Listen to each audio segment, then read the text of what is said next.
Hello and welcome everybody. Welcome to Dr. Sorek's class.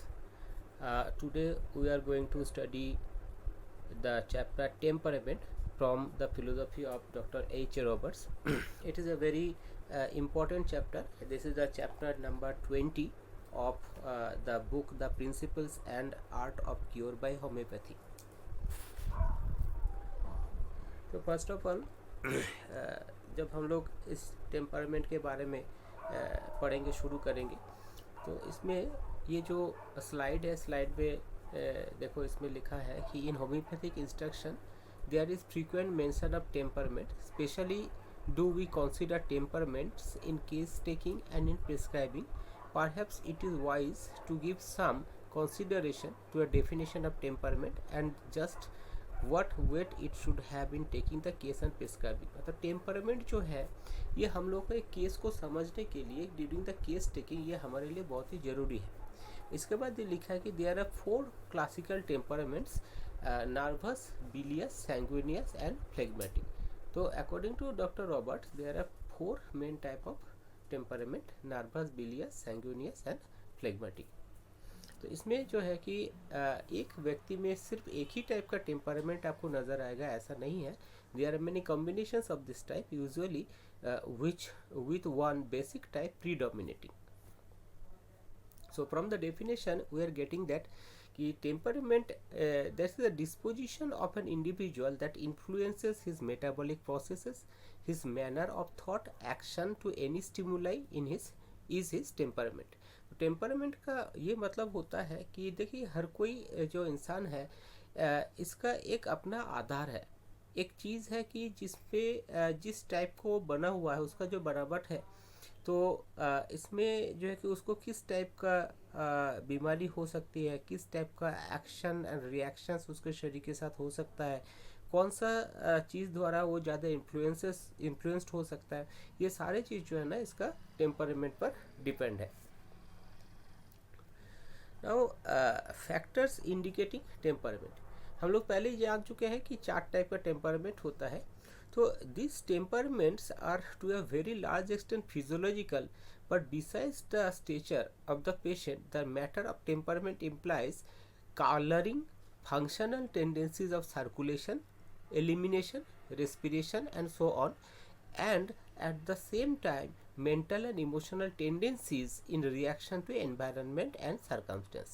मतलब temperament हम लोग कौन कौन सा चीज़ पर आधारित है जो कि colour, functional tendency, circulation, elimination, respiration, इस जो जिस टाइप के एक्शंस ऐसे हो रहे हैं बॉडी में और उसका कलर कैसा है और उसके साथ साथ उसका जो बेसिक जो बनावट है वो कैसा है.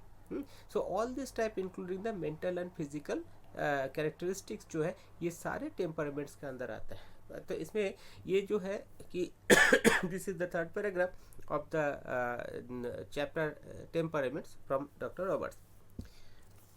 तो इसको हम समराइज कर सकते हैं कि Roberts view on temperaments this is largely physiological, colour, functional tendencies, circulation, elimination, mental and emotional reactions. Now going for some basics of temperament. इसमें हम लोग ये सबसे पहले ये देख सकते हैं कि सब कहाँ से आया ये टेम्परामेंट है. तो ये जो स्टार्टिंग इसका कहाँ से है या what is the base of this temperament.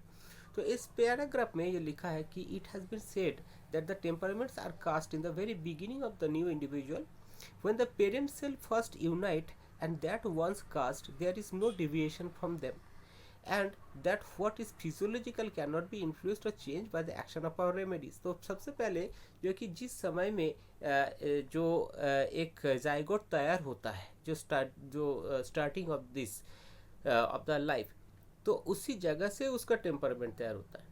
So our medicine temperament को पूरी तरीके से कभी चेंज नहीं कर सकता. ठीक है. तो देखिए ये छोटे छोटे क्वेश्चंस आपको किया जा सकते हैं. बेसिक कॉन्सेप्ट है ये टेम्परामेंट कहाँ से शुरू होता है. तो that is from the beginning of the life temperament शुरू होता है. होम्योपैथिक मेडिसिन द्वारा कोई भी मेडिसिन द्वारा टेम्परामेंट चेंज हो सकते हैं क्या? Answer is no. There may be somewhat homeopathic medicine से टू सर्टेन एक्सटेंट ये चेंज हो सकता है टू सर्टेन एक्सटेंट.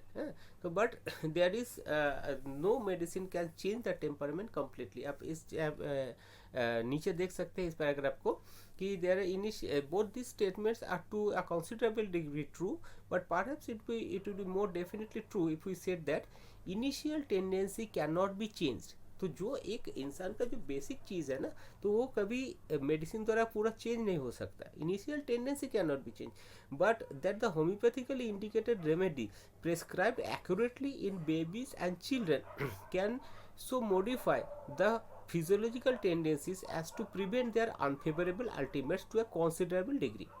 तो इसका एक एग्जांपल हम बता सकते हैं कि किसी का एक टेंडेंसी होता है कि टेंडेंसी टू कैच कोल्ड, ये डिपेंड होता है उसका टेम्परामेंट के अंदर, या किसी का कुछ मतलब गैस्ट्रिक डिस्टर्बेंस, गैस बनने का कुछ चीज़ें हैं, तो ये सारे चीज़ का टेंडेंसीज होता है. तो ये टेंडेंसी का बैकग्राउंड में क्या है, उसका टेम्परामेंट. ठीक है, तो बिलियस टेम्परामेंट जिसका होगा तो थोड़ा लिवर प्रॉब्लम में थोड़ा सा ज़्यादा उसका परेशानी होगी, ये सारे.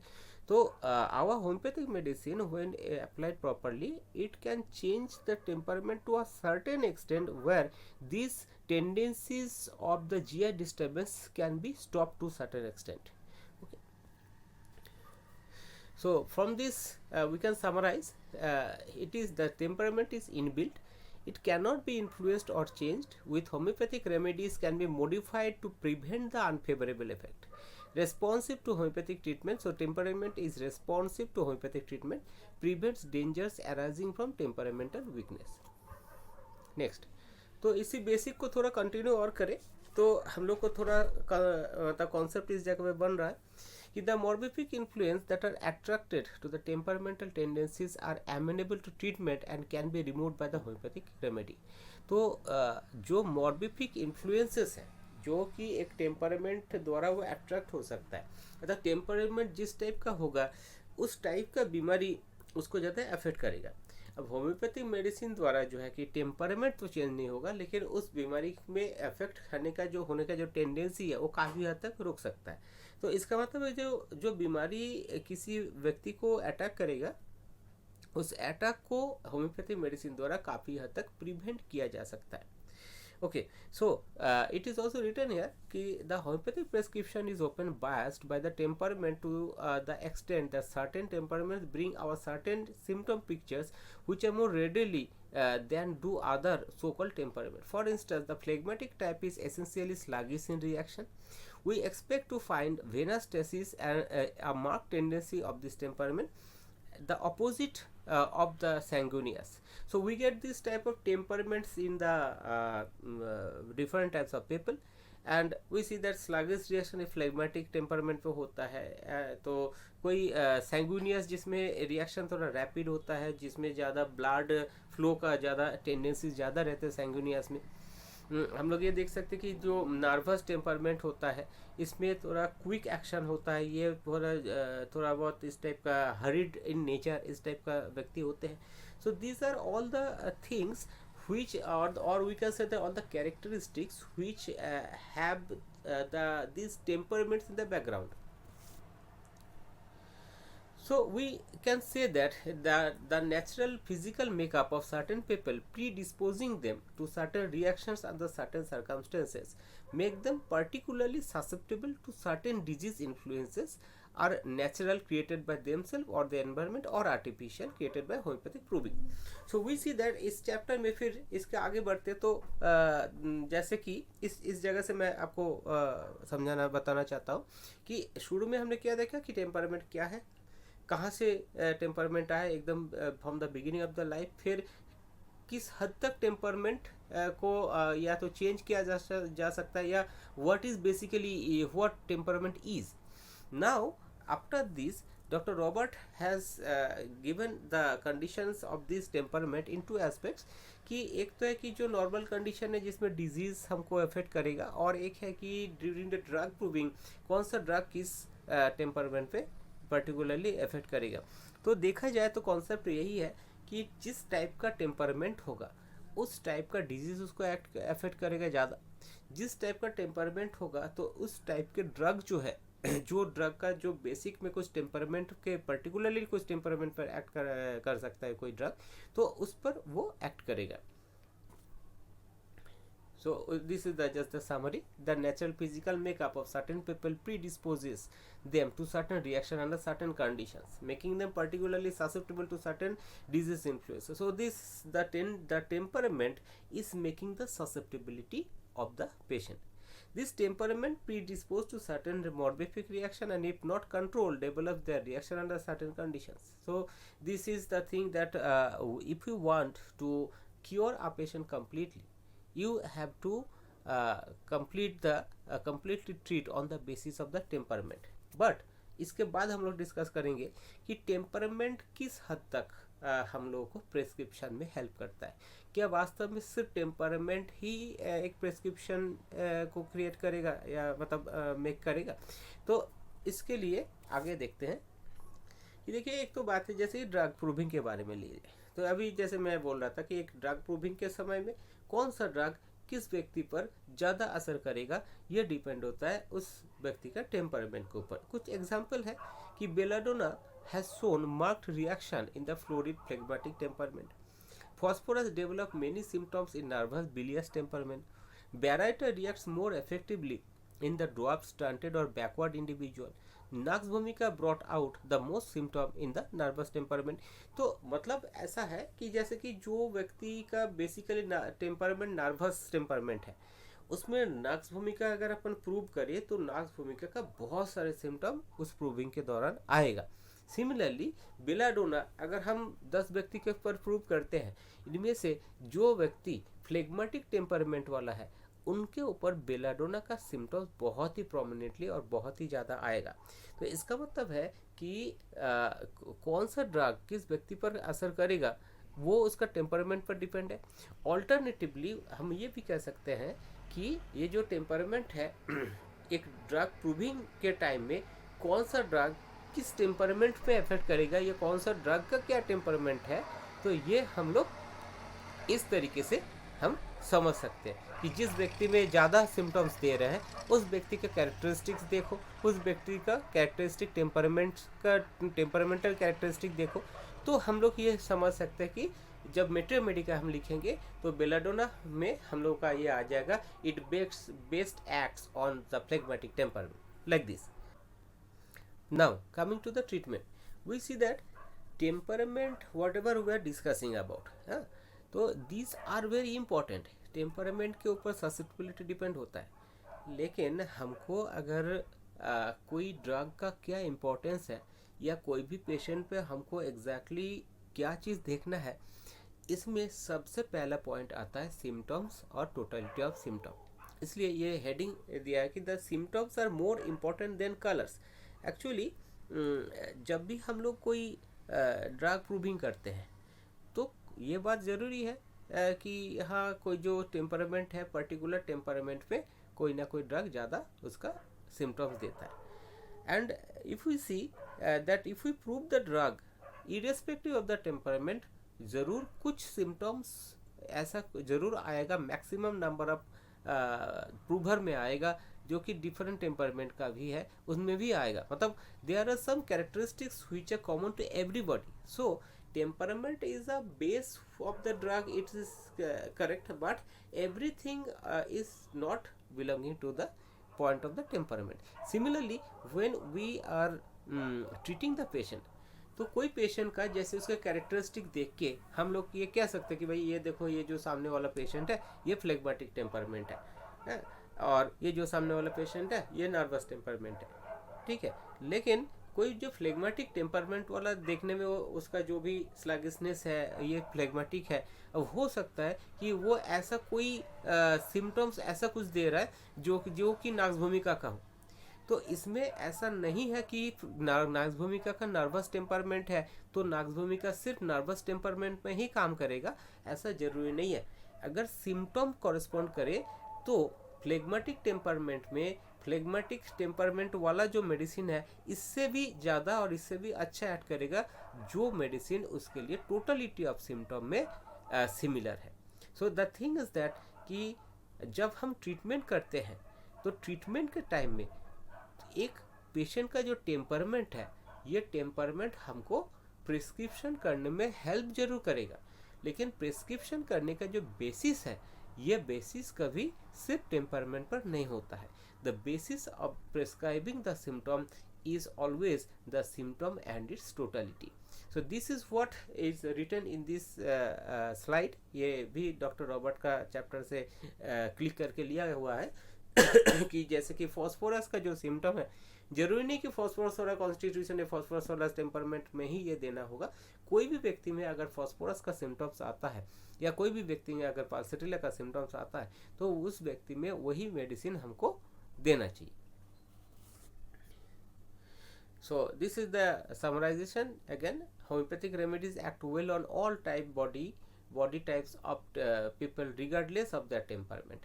डॉक्टर रॉबर्ट ने ये जो चैप्टर है, छोटा सा ही चैप्टर है, 4-5 पेज, लेकिन लास्ट 2 पेज में डॉक्टर रॉबर्ट ने हम लोग को ये सिखाने की कोशिश की कि आप लोग टेम्परमेंट से ज़्यादा टोटलिटी ऑफ द सिम्टोमेटोलॉजी पर आप ध्यान दो, क्योंकि टेम्परमेंट आपका प्रिस्क्रिप्शन करने में हेल्प जरूर करता है, but the main thing is the totality of symptom. Repeatedly doctor Robert has told is this thing.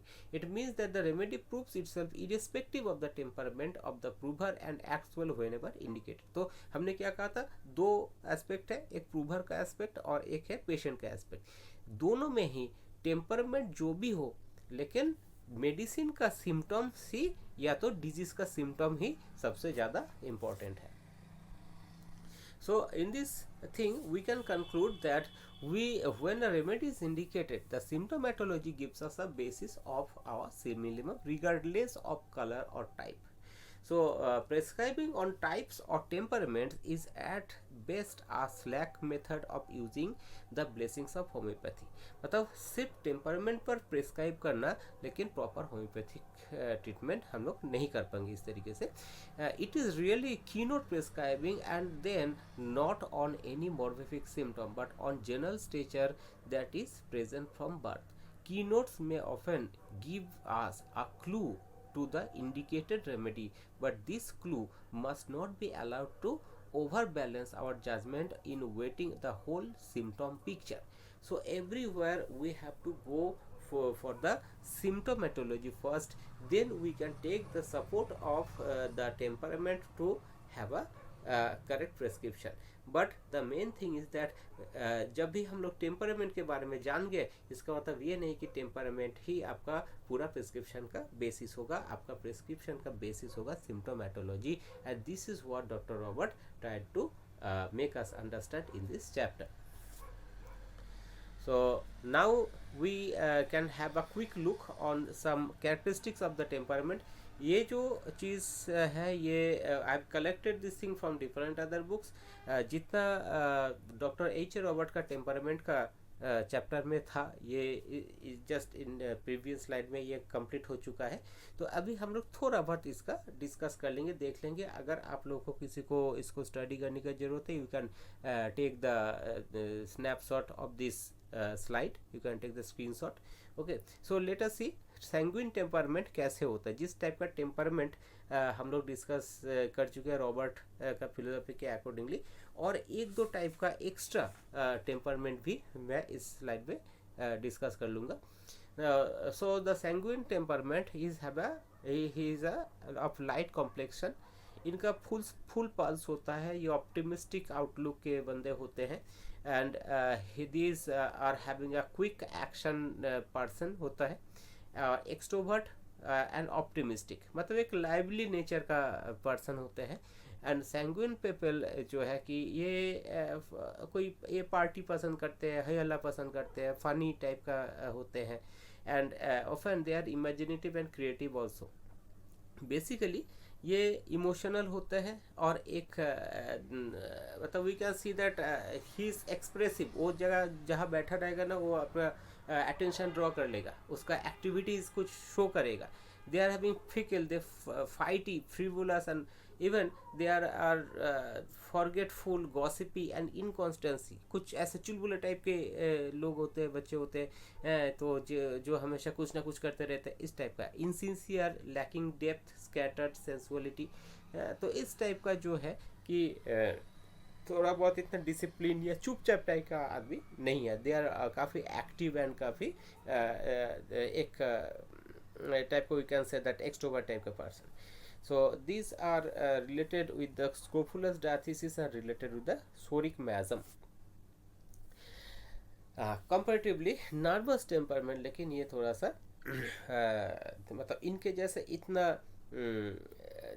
मतलब इंटेलिजेंट या ओवर एक्टिव इस टाइप का नहीं है, लेकिन ये लोग कैसे होते हैं, they are mentally and physically alert, they are alert nerves, they easily excite, ठीक है।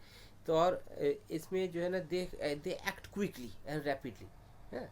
तो आप कंपेयर थोड़ा कर सकते हो कि देखो सैंगुनियस जो थे ये लोग जो है कि दे आर लाइवली, और नर्वस जो है ये हर कोई चीज़ को थोड़ा हेस्टिली ये थोड़ा बहुत जल्दी जल्दी कर लेता है, ये क्या होगा, मतलब एक उसके अंदर जो है ना नर्वस टेम्परमेंट का एक सबकॉन्शियस माइंड में हमेशा एक टेंशन टाइप का चलता रहता है। They take quick decisions and act very rapidly, impatient, always in a hurry, hypochondriac in nature, ठीक है। तो ये हाइपोकॉन्ड्रियक है, ये एक्सप्रेसिव भी है, बोलते भी ज़्यादा है, लेकिन सैंगुनियस भी एक्सप्रेसिव है, both are extrovert, but sanguineous is tension free बिंदास, और ये जो है कि ये डरे हुए एक एक्सट्रोवर्ट है। ओके, इस टाइप का आप सोच सकते हो जिस तरीके से मैं समझा रहा हूँ। They are weak, agitated and apprehensive, कुछ ना कुछ हो जाएगा ना, एक टेंशन वाला बंदा है, nervous. Now the bilious temperament, they are combination of earth, cold, dry. एक तो इनका टेंडेंसी एक लीवर डिसऑर्डर का टेंडेंसी होता है, and they are unstable and extroverted, active, optimistic, excitable, aggressive, but they are ill humoured person. The difference is sanguineous जैसे कि था कि ये मस्ती वाला आदमी है, लेकिन ये मस्ती वाला आदमी नहीं है, ये बिलियस जो है ये एग्रेसिव है, ये गुस्सा भी एग्रेसिव हो सकता है, ये एक्टिव हो सकते हैं, ये तर्क दे सकते हैं, दे मतलब आर्गूमेंट कर सकते हैं, है ना। तो they are generally having high blood pressure, slow pulse and well develop muscles. एक तो थोड़ा बहुत ये पहलवान टाइप का या गुस्से वाले डैशिंग टाइप का बंदा है, जो भिड़ जाए, जो आगे बढ़ जाए, तो इस टाइप का। And they are related to hydrogenate constitution with rheumatic diathesis and psychotic miasm. You know that this psychotic miasm कोई भी चीज़ को पकड़ लेता है तो उसमें जो है ना लड़ जाता है। तो bilious temperament having this type of tendencies. Phlegmatic. Now this is a combination of water, wet and cold, phlegm or mucosal discharges are much present in this temperament. So patient is introverted, reliable, peaceful, thoughtful, काम in nature. अब एक ये उल्टा type का हो गया कि जो ये लाइवली नहीं है, ये चुपचाप है, ये चुपचाप पीसफुल शांत रहता है, रिलायबल, लेकिन reliable, but he is having some sort of respiratory trouble, mucosal discharges and sluggish, थोड़ा सा कम एंड लेजी, चुपचाप टाइप का। पैलर ऑफ स्किन है, slow shallow respiration with lymphatic glandular enlargement. एक जिस टाइप का हम कहते हैं कि ट्यूबरकुलर डायथिसिस जैसे होता है ना, वेनस टेसिस भी होता है, जो भी ट्यूबरकुलर डायथिसिस, आप J.H. Allen को पढ़ना, उसमें ट्यूबरकुलर डायथिसिस के बारे में काफ़ी कुछ लिखा है, the important findings of this type. So these are all this characteristic of phlegmatic temperament, and basically they're friendly, patient, contented, peaceful, passive and bold, and we see that introvert, लेकिन एक थोड़ा बहुत नेगेटिव टेंडेंसीज इनका mind में होता है, दे are having मतलब negative approach इनका माइंड में आता है, फ्लेगमेटिक टेम्परमेंट। ना कोलेरिक टेम्परमेंट, तो ये जो कोलेरिक टेम्परमेंट है हम लोग this is a name which is not given by Dr. Roberts. Dr. Robert ने nervous, bilious, sanguine and phlegmatic, ये 4 टाइप का टेम्परमेंट डॉक्टर रॉबर्ट ने बोले थे। तो what is this choleric temperament? ये जो है ना कि they are very irritable tempered, extrovert, doer, optimistic. कुछ लोग आप देखोगे कि हाईली मोटिवेटेड है, हमेशा काम करते रहते हैं, वर्कहोलिक टाइप का है, अब किसी दूसरे को कुछ इरिटेटिंग है, जाओ ऐसा करो वो करो, कुछ ऐसे फिलोसफिक कुछ ऐसे टीचर देखोगे जो थोड़ा सा इरिटेबल लेकिन बहुत इंटेलिजेंट, बहुत काम करते हैं, उनके अंडर बहुत थीसिस वगैरह बन रहा है, बहुत कुछ हो रहा है, लेकिन वो किसी को मतलब डांटते रहते हैं, थोड़ा सा गुस्सा हो जाते हैं, चिढ़ जाते हैं। तो दिस टाइप ऑफ एक expressions you can understand regarding this type of temperament. The dynamic self-motivated leader who can set your sights on a target and relentlessly pursue it until success is achieved. बोला ना workaholic type का होता है. और a strong willed individual who makes decision quickly and decisively. And cholerics do not readily reveal deep emotions except anger. Cholerics are often accused of being stubborn, domineering and dictatorial. ठीक है, तो कुछ ऐसे होते हैं कि कोई मतलब प्रिंसिपल टाइप के, कोई गाइड टाइप के, जो गुस्सा भी बहुत जल्दी हो जाते हैं, उनसे सब डरते हैं, लेकिन उनका एम एम्बिशन बहुत कड़क एंड स्ट्रिक्ट है और लोगों को मोटिवेट करते हैं, खुद भी मोटिवेटेड होकर रहते हैं all time. This are choleric temperament. So colic do not readily reveal deep emotions. आप देखोगे कि ऐसा आपको लगेगा ही कि इनमें कोई इमोशन नहीं है, किसी को समझते ही नहीं है, कोई इतना हमको परेशान कर देते हैं. एक चीज़ करेक्शन करने के लिए 10 बार दोबारा कराते हैं और होता नहीं है, फिर भी नहीं मानते, कोई मार्सी नहीं करते, थोड़ा बहुत रहम तो करो सर. तो इस टाइप का जो एक स्टूडेंट्स इस टाइप का टेंडेंसी जिनके प्रति बोलते हैं, तो वो जो है ना, this having the colic temperament. They having dictatorial dominating, मतलब ये जो है कि किसी को मानते अंतर नहीं है, वही खुद है, जो मैं बोल रहा वो करो, इसको करेक्ट करो, इसको ठीक करो, इस टाइप का एक expressions. Aggressive, angry, antagonistic, argumentative, bossy. कोई चीज़ इनका, कोई भी गलत चीज़ इनके सामने बोलो, फिर देखो वो कैसे आर्गूमेंट करते हैं आपको. ठीक है, so this type of thing. They are having a bossy nature and they are having oppositional, एक प्राइडफुल, एक मतलब एक मैनिपुलेटिंग टाइप का, गुस्से वाले टाइप का, जो आपके लिए आर्गुमेंट करेगा, आपके कोई भी छोटा मोटा चीज़ गलती देखेगा, तो इस टाइप का एक टेम्परमेंट है choleric temperament. The melancholic temperament. Melancholic temperament, they are characteristic by irritability and pessimistic outlook. They are very negative type of person, and these persons are very basically slow to act, very deeply sensitive of noble ideas, and they are faithful, perfect, persistent, talented. तो 16 का ही patient अगर आप मान के चले मेलंकोलिक temperament पे. But the thing is that they are quite negative emotional people. They are pessimistic thinkers. Sad song होता है ना, कि जिस टाइप का एक एक्सप्रेशन देता है सैड सॉन्ग में, तो कोई पॉजिटिव या होपफुलनेस, ऑप्टिमिज्म इनमें नहीं है. Lymphatic temperament. They are sluggish, pale patient with lean, flabby muscle and slow, shallow respiration and inflammation of the skin and lymphatics.